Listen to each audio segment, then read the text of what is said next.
خب سلام و درود به بینندگان عزیز این چنل. ببینید رفقا، ما اومدیم با مود پاپی پلی تایم، یک بازی خیلی ترسناک که مودش اومده برای ماینکرافت.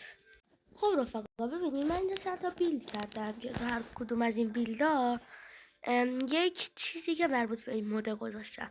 اینجا مثلا مربوط به اسباب بازیاشه، اسمایل کرینتزا، هاگی واگی، این گربه پلنگیه، بابا چاپس، برای دایناسور و کلی اسباب بازی دیگه اینجاست.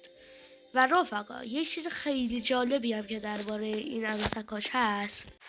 ببینید رفقا، من با این آیتمی که اینجا دارم که مربوط به خود این ماده میتونم اینا رو، بعضی از اینا رو دستکاری بکنم. مثلا دایناسور اینجوری میشه، اینا میشن. او چرا کندم نمیدونم، نه نمیشه. کسی میشه، هاگی واگی میشه، نه این هاگی واگی نیست، این گربه میشه، هاگی واگی میشه، جعبه هاگی واگی هم میشه، جعبه بوگی بات هم میشه، خود بوگی بات هم میشه. آره خلاصه اینجوری بود رفقا. من آب و هوا رو درست‌تر که اینا چرا کنده شدن پشما. خب رفقا اینا رو هم که میبینید مربوط به بازی پاپی پلی تایمن. گراب پک سر برای مثال برش میداریم این ماسکو. این ماسکو اگه من بذارم اینجوری همه جا رو کور میبینم، اما یک موجودی هست به اسم کتنپ که اگر این ماسکو بذارم در برابر گاز اون زنده میمونم. و رفقا گراب پک هم اینجوریه که اینجوری تکون میخوره. و مثلا برای مثال من اگه اینو بردارم ببینید هر دوتاش میچرخه، اما اگه من بیام مثلا اینو بردارم همونه، اما فقط دست سبزش میره. اوکی اون چرا درش بازه، حالا اونو نه. خب ببینید مثلا رنگ قرمزشو برمیداره، نه این قرمز نه، این قرمز. خب ببینید رفقا یه چیز خیلی جالبی از پاپی پلی تایم همتون میدونید. خب اگه اینو بزنم این اینجوری میخواد پر بشه و وقتی که پر شد این در باز میشه و بسته نمیشه، و اگر بیایم اینم بزنیم سبز صورتی زرد قرمز میشه و این باز میشه.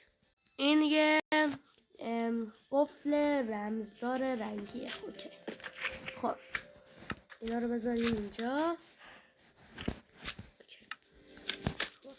اینجا ما موجودات خندان خیلی عجیب غریب به اسم اسمایل کرینتز داریم.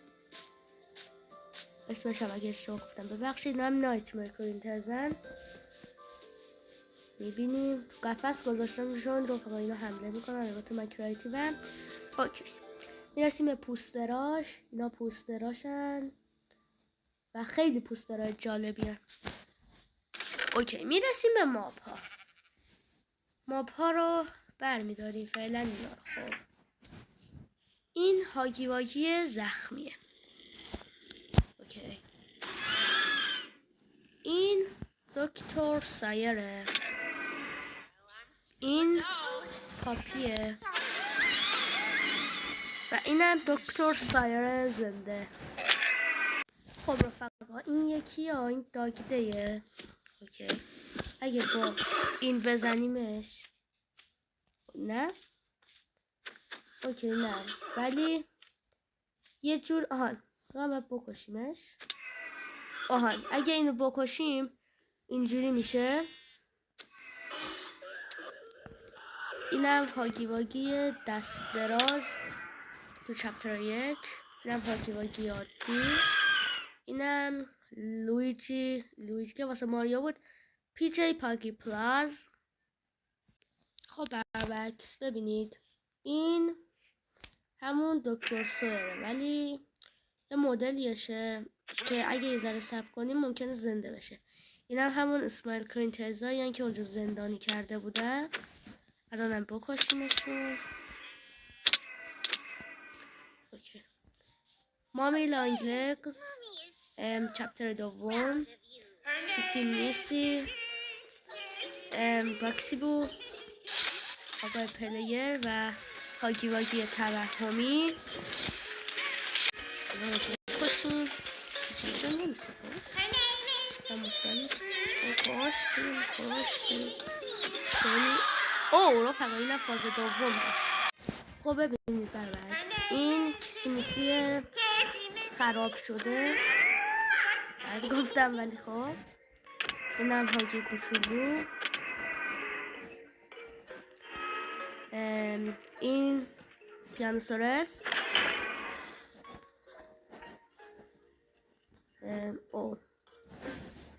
این دلگکشین خرگوشا.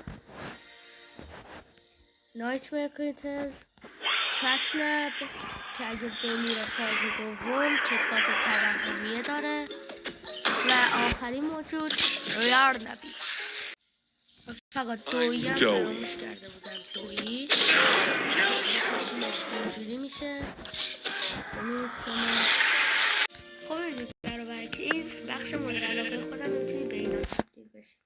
واقعا شما ویدیو طولانی میشه همش رو نمیتونم بیارم و نشون بدم، ولی پس بعضیش فقط باز شده. آها کسی بیسی دکتر میزیلای باکسیپو و اینجوری دکتر اینجوری. ممنون که این ویدیو رو تماشا کردید. لایک کامنت سابسکرایب یادتون نره و خداحافظ.